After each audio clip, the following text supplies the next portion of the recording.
And Bill Maher, he, of course, is the host of HBO's Real Time with Bill Maher and a limited partner of the New York Mets. I mean, let's start right there. Bill, great to see you again. It's been too long, but the New York Mets have had some exciting times this year. Well, exciting doesn't cut it, Joe. We're looking for a winner there.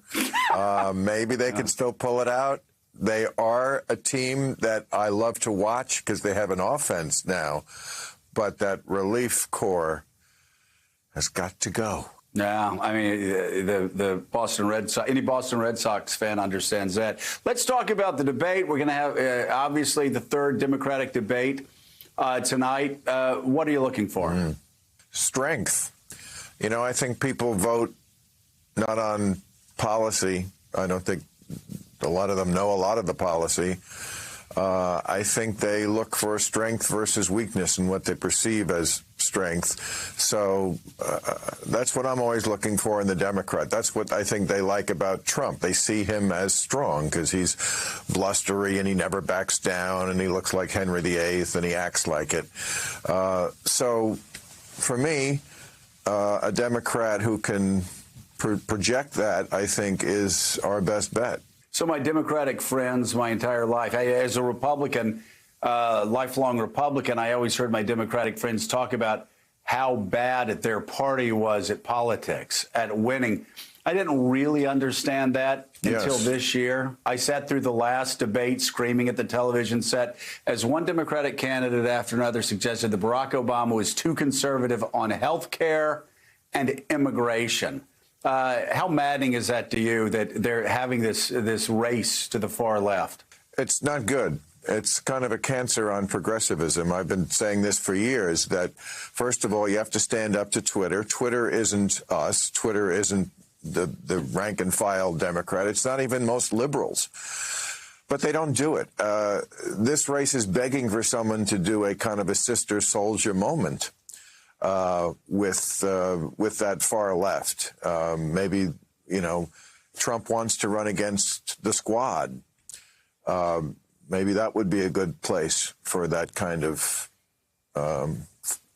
blowback against what I think is not being good for the Democratic Party. You mentioned health care and immigration. Yeah, those are issues that are easy to win. This is the Democrats' race to lose. I think a formula for winning: put pot on the ballot, come out full-throatedly for full legalization of pot. You would get a lot of people who are voting on that issue alone. Republicans have done that masterfully in the past with other sort of one-issue voters. And let the fatigue that people have with Trump, let that excite the base. If you're not excited about Donald Trump, you're not following politics at all, I mean, in a negative way.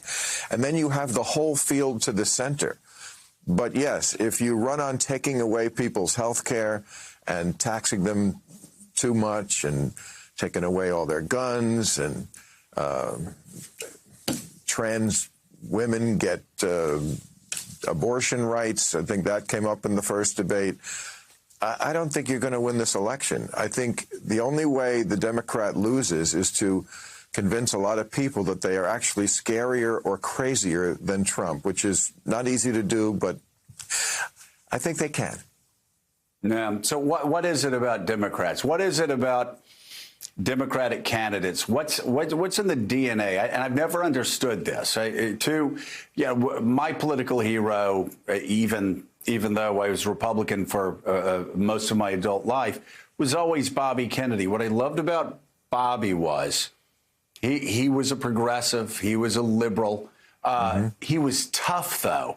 He was as tough as his old man, and he would take the fight to anybody. And you know what? Going to your sister soldier moment, as you know, I'm sure, Bobby Kennedy would say the same thing in front of a packed crowd of union members as he would say at UC Berkeley. Never changed, didn't fear the voters, actually trusted them to be able to handle the truth. Why can't Democrats do that?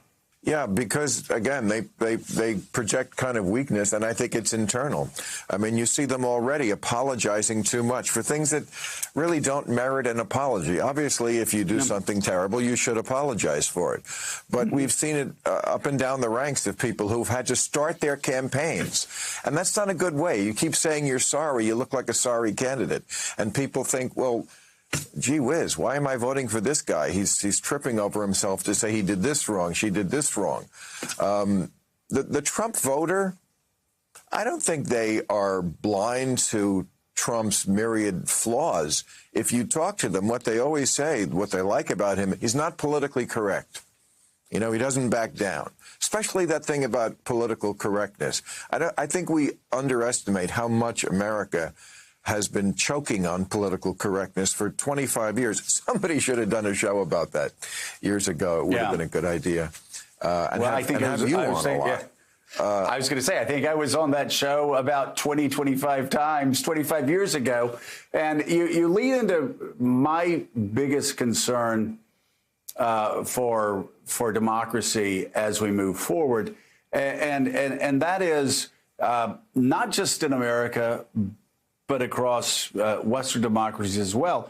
You start talking about future generations who are being turned off, I think in a large part because of this political correctness. I've talked to presidents of universities. I've talked to educators saying you do understand that you are pushing a lot of your young students toward Donald Trump. And Andrew Sullivan, I think, has written about this brilliantly since Donald Trump became president. I know you have Andrew on a lot on your show. Here's a guy who loved Barack Obama, but he still is a conservative with a small c.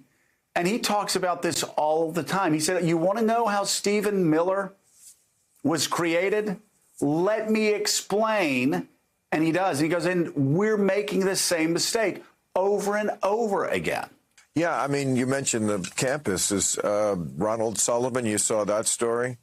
The professor at Harvard and the students were objecting to him representing Harvey Weinstein. Now, Harvey Weinstein, I don't think anyone is a fan of Harvey Weinstein anymore, and they shouldn't be, but he does deserve representation. That's pretty fundamental in America, that everybody gets a lawyer. It's pretty disturbing that students at Harvard University don't understand that fundamental concept.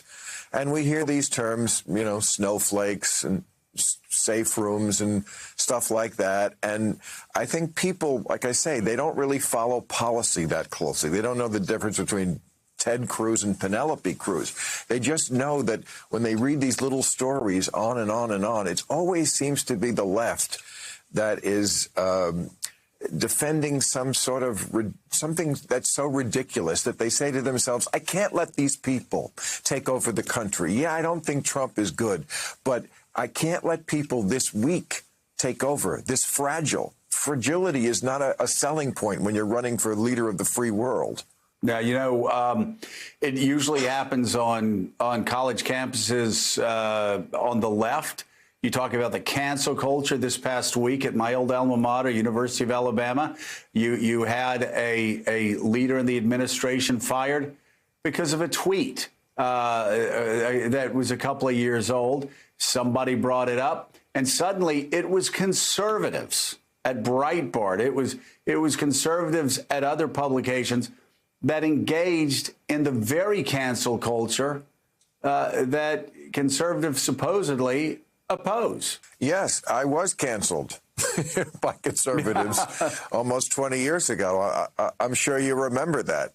And it's so interesting. You know, back then it was the conservatives who got mad at me after 9/11. But since then, it has been increasingly the left who tries to get me fired. That seems to be something they're very interested in doing. And again, this is just not good for the country, obviously not good for me, always having to worry about that. But the idea that somebody just can't disagree with you who is essentially a liberal. You know, I don't think anyone doubts that. When my audience who comes to see my show out here is completely liberal, when I play on the road, there's no conservatives in that audience. That's my tribe, but I'm not tribal. I feel increasingly like a man without a country, and that's okay. I've always been that. I'm an independent thinker, and I think everybody should be in politics. And we've gotten to this place where no one is. It's just my team, your team. I defend everything my team does and condemn everything your team does. I don't even see the other side. I mean, the air has always been stale on Fox News for letting in ideas from the other side. But increasingly, it's becoming that way on the left, too, and that disturbs me greatly. Well, and I'm going to say, I just for people that don't remember Politically Incorrect, I'd always go on your show. And you're right. Your audience was almost all liberal. I'd look for the one guy with a NASCAR shirt in the audience and play to him. But you always, I remember you would plead with your audience, listen to both sides, and would plead for conservatives to come and watch the show, because even then you were concerned about the rise of tribal politics. And here we are. I don't think any of us could have imagined that we've gotten this bad. Let me ask you this. Mika and I are always debating on the show and off the show whether America's institutions could survive 4 more years of Donald Trump. You actually are not so sure you could ever see Donald Trump ever leaving the White House voluntarily. Explain. Another thing I've been saying for a long time that I see now, a lot of people are, I think, saying also. I saw Michael Cohen say it. I saw Nancy Pelosi say it. I don't think he's leaving. Now, of course, he's been talking about that, too. He talks about this third-rate comedian, me, and then a respected comedian, third rate, but respected, who talks about him not leaving. Then he uses as an opportunity to troll everybody and talk about how he's not leaving in the future. I didn't say forever. I'm just talking about, and have been talking about, the next election, 2020. I'm not saying he's going to stay after that. I'm saying if he loses the 2020 election, you try to get him out of there. Because he tried to set this up in 2016. It's rigged. And as soon as he won, of course, he dropped that. And also he's got his people believing in conspiracy theories. I mean, his fan base, that hardcore 25 to 33% of people for whom he can do no wrong, I don't know what they will do if he loses, because they already believe every stupid conspiracy theory that comes down the pike. It's not hard to get them to convince them that this was the work of the deep state. It was rigged. They robbed this election. I really won. And then I don't know what happens. Trump always talks about, I have the rough people on the rough people. In other words, the police, some of the military.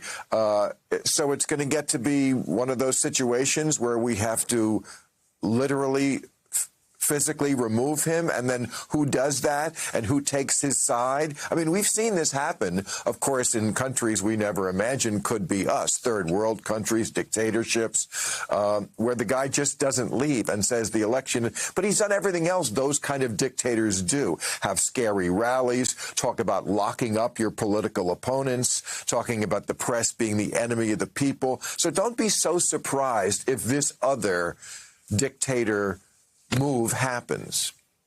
Yeah. Let me ask you a final question. Like you, I feel like a man without a country, man without a political party, actually. And I'm totally fine with that. I'm worried about the future of the country. And tribalism never really was for me. Let me ask you, how do we break the fever? If you had your way 5, 10 years from now, how can we look back to the 2020 race and say, wow, you know what? We took the right step forward. That was the beginning of the end for the tribalism that really gripped the country for, I'd say, the past 25, 30 years. Well, I'm sorry, but it mostly has to come from the right. That's where most of the problem is. The Democrats, as we have been talking about, they certainly have their problems. But when you go down the list of things Trump has done just in the last 2 weeks that Obama would have gotten impeached by, it's really coming from one side. You know, Friday night I was saying on our show that Marianne Williamson, running for the Democratic nomination, was saying that we could use mind power to turn around the hurricane. Okay. And then Trump said we should nuke it. And I was saying, you know, What does the average person, this, again, person who doesn't follow politics that closely, make of this? The Democratic candidate is saying we can turn around the hurricane with mind power, and the Republican president is saying we can nuke it. The difference is Marianne Williamson is not going to be president. Democrats would never vote for someone like that. That's our kooky side, whereas Republicans made Trump president.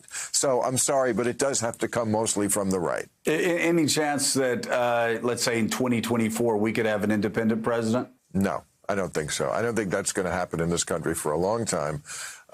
We see over and over again that anyone with an independent streak, if they're popular enough, it gets co-opted by one of the two political parties. It's sort of in our DNA, and it's sort of the way our system is set up. We don't have if we had a parliamentary system, yes, but we don't.